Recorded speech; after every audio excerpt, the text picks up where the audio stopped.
મિત્રો, આ સ્વોક એનાલિસિસ કર્યા બાદ એટલે કે હવે આપણી પાસે તમે જેમાં પણ કર્યું હોય, કોઈ પ્રવૃત્તિને આધારે કર્યું હોય કે આપ વિચારીને પણ આ પ્રવૃત્તિ કરી શકો છો, તો આપણને થોડાક મુદ્દાઓની ઓળખ અહીંયા થઈ છે કે આપણી ક્ષમતાઓ કઈ છે, આપણી વીકનેસીસ કઈ છે, આપણી સામે કઈ બાબતો એવી છે કે જેની અંદર આપણે ખૂબ સરળતાથી હવે આગળ વધી શકીએ એમ છીએ. જેમ કે આપણી શાળાનું ગુણાંકન છે, એનો ગ્રેડ છે એ લગભગ 74% આપણે ગ્રેડેશન પ્રાપ્ત થયું છે.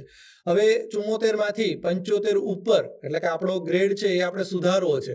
તો હવે એ કરવા માટે બહુ ઓછા પ્રયત્નની જરૂર છે અને એની માટે કેવા પ્રકારના પેટા ક્ષેત્ર અને માપદંડો ઉપર આપણે સરળતાથી કામ કરીએ તો એક સ્ટેપ આપણી શાળા છે એના ગ્રેડેશનની અંદર સુધારો આવી શકે. તો એવા પ્રયત્નો વિશે વિચારવાની જરૂરિયાત છે. આ બધું જ થઈ ગયા પછી આપણી પાસે જે મુદ્દાઓની ઓળખ થઈ છે એને આપણે શાળા વિકાસ યોજનાની અંદર પણ દર્શાવવામાં આ મુદ્દાઓ છે એ મદદરૂપ થઈ શકશે. હાલમાં જ શાળા વિકાસ યોજનાનું એક ફોર્મેટ 2024-25 માટેનું સમગ્ર શિક્ષા દ્વારા દરેક સ્કૂલની અંદર પ્રોવાઈડ કરવામાં આવેલું છે. આ ફોર્મેટની અંદર તમે જોશો તો થોડી બેઝિક માહિતી શાળાને ભરવાની હોય છે અને સૂચના એવી છે કે જે એસએમસી અને એસએમડીસી માધ્યમિક કક્ષાએ આ બંને જે કમિટીઓ છે તેના પણ સભ્યો આ જ્યારે શાળા વિકાસ યોજના છે એના મુદ્દાઓની વાત થતી હોય ત્યારે ઉપસ્થિત હોય અને તેમની હાજરીની અંદર આ પ્રક્રિયા છે એ થાય એ પણ ખૂબ જરૂરી છે. તો આવા સંજોગોની અંદર દરેક મુદ્દાઓ ઉપર આપણે સઘન ચર્ચા કરી શકીએ અને આપણું જે પરિણામ છે એને સુધારવા માટે આપણે જે વૈચારિક પ્રક્રિયા છે એને આ મુદ્દાઓની અંદર મૂકી શકીએ. એના માટે પણ સ્વોક એનાલિસિસ છે એ આપણને 100% મદદરૂપ થાય છે. તો મેં અગાઉ પણ આપને કહ્યું તેમ મુદ્દા નંબર 6 જે છે શાળા વિકાસ યોજનાનો કે ગુણોત્સવ 2.0 કે જેની અંદર આપણે જે પરિણામ આપણને પ્રાપ્ત થયું છે દરેક વર્ષોની અંદર, તો એ છેલ્લા 2 વર્ષના પરિણામ સાથે આપણું શું લક્ષ્યાંક છે તે મૂકવાનો પણ આ એસડીપીની અંદર એક ઉપક્રમ રહેલો છે. તો તમે અહીંયા જોઈ શકો છો કે ગુણોત્સવનું જે પરિણામ છે એ વર્ષ 22-23 માટેનું શું આવેલું છે શાળાનું, 23-24 માટે શું આવેલું છે અને હવે આપણે 24-25ની અંદર શાળાનું પરિણામ લાવવા માટે એટલે કે આપણું લક્ષ્યાંક શું છે નિર્ધારિત, તો અહીંયા શૈક્ષણિક સિદ્ધિ પણ અહીંયા મૂકવાની વાત છે કે કેટલા ટકા પરિણામ શાળાને હતું અગાઉના વર્ષોની અંદર અને હવે આપણું લક્ષ્યાંક એને વધારવા માટે શું છે.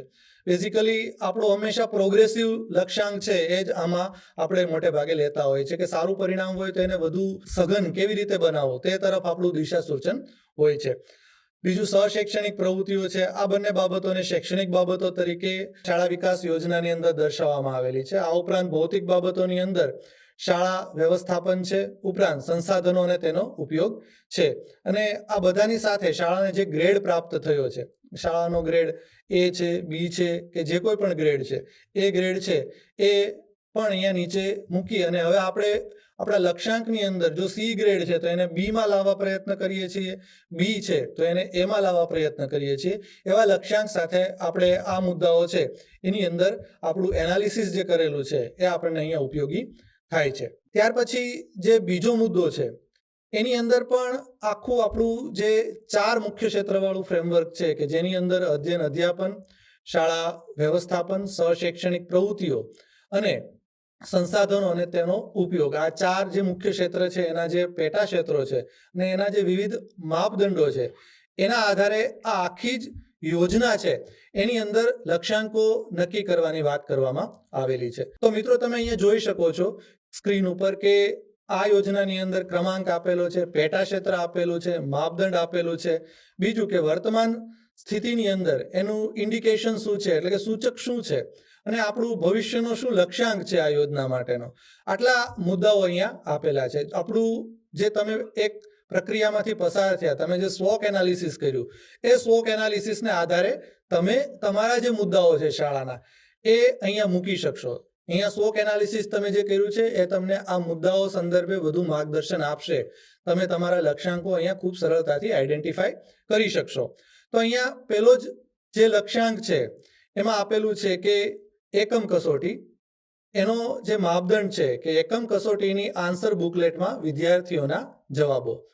હવે તમે માર્ગદર્શિકા ગુણોત્સવની જોશો તો એમાં મુખ્યત્વે 3 ઇન્ડિકેટરની વાત આ માપદંડ અંતર્ગત કરવામાં આવેલી છે, જેમાં પહેલું ઇન્ડિકેટર એવું છે કે પ્રશ્નોના જવાબ સૂચના પ્રમાણે લખેલા છે, પ્રશ્નોના જવાબ અધ્યયન નિષ્પત્તિ આધારિત છે અને વાક્ય રચના ભૂલ રહિત છે. આ 3 ઇન્ડિકેટર આધારિત આપણે જે એકમ કસોટીની આન્સર બુકલેટમાં જે વિદ્યાર્થીઓના જવાબો છે તે ચકાસવાનો પ્રયત્ન કરીએ છીએ. તો મિત્રો, આ જે માપદંડ છે, આ માપદંડનું જ્યારે આપણે ઇન્ડિકેટર વાઇઝ વિચારતા હોઈએ તો આપણે જોવાનું કે આપણું વીકનેસ જો એકમ કસોટીમાં છે તો અહીંયા આપણે આ માપદંડની અંદર સુધારાની જરૂર છે. તો આ માપદંડમાં સુધારો કરવા માટે આપણી પાસે 3 ઇન્ડિકેટર્સ છે.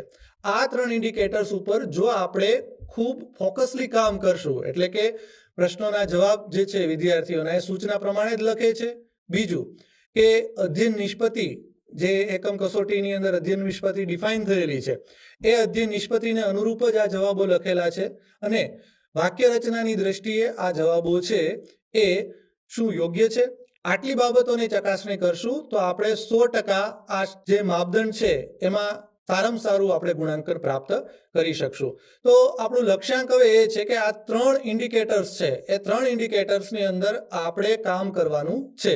તો એના માટેની જે કંઈ પણ કાર્ય યોજના હોય એ કાર્ય યોજના તમારે આ બાબતની અંદર દર્શાવી શકાય. તો મિત્રો, આ એક ઉદાહરણ દ્વારા આપણે કેવી રીતે SWOT એનાલિસિસ કરી અને એસડીપીની અંદર આપણા જે લક્ષ્યાંકો છે એ નિર્ધારિત કરી શકીએ એની મેં થોડી સમજૂતી આપી. આપ આના ઉપર વધારે કામ પણ કરી શકો. હાલ એસડીપીની અંદર મુખ્ય 4 ક્ષેત્રોની વાત કરેલી છે. 5મું જે ક્ષેત્ર છે કે મુખ્યમંત્રી સ્કોલરશિપ એક્ઝામ માટેનું, તો મુખ્યમંત્રી સ્કોલરશિપ એક્ઝામના ક્ષેત્રની અંદર જ્ઞાન સેતુ અને જ્ઞાન સાધના આ 5મું ક્ષેત્ર પણ હાલ આપણા ફ્રેમવર્કની અંદર ઇન્ટ્રોડ્યુસ થયેલું છે. તો આપ એની માટે જે 4 મુદ્દાઓ છે તેમ અલગથી એક પેપરની અંદર પોતાની નવી યોજના બનાવી શકો છો.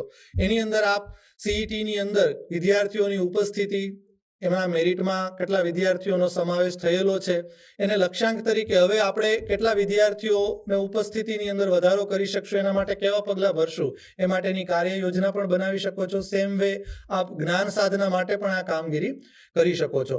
તો મિત્રો, આ માત્ર માર્ગદર્શન માટે છે. આપ પણ આના ઉપર ઘણું ચિંતન કરી અને ખૂબ સારી એવી આ માટેની યોજનાઓ તૈયાર કરી શકો છો. SWOT એનાલિસિસ છે એ એક ટૂલ છે, એક માધ્યમ છે જેનો ઉપયોગ આપણે આ પ્રકારના જે આપણી સ્ટ્રેન્થ છે એને ઓળખવામાં, આપણી જે નબળાઈઓ છે એને ઓળખવામાં, આપણી સામે જે તકો એટલે કે જેમાં વધુમાં વધુ આપણે સરળતાથી સુધારો કરી શકીએ છીએ તેવી બાબતોમાં, ઉપરાંત આપણી જે ચેલેન્જીસ છે તેને સમજવામાં ઉપયોગી થઈ પડશે.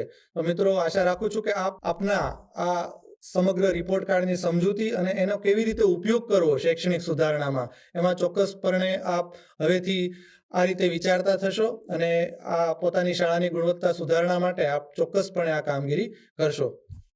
આભાર.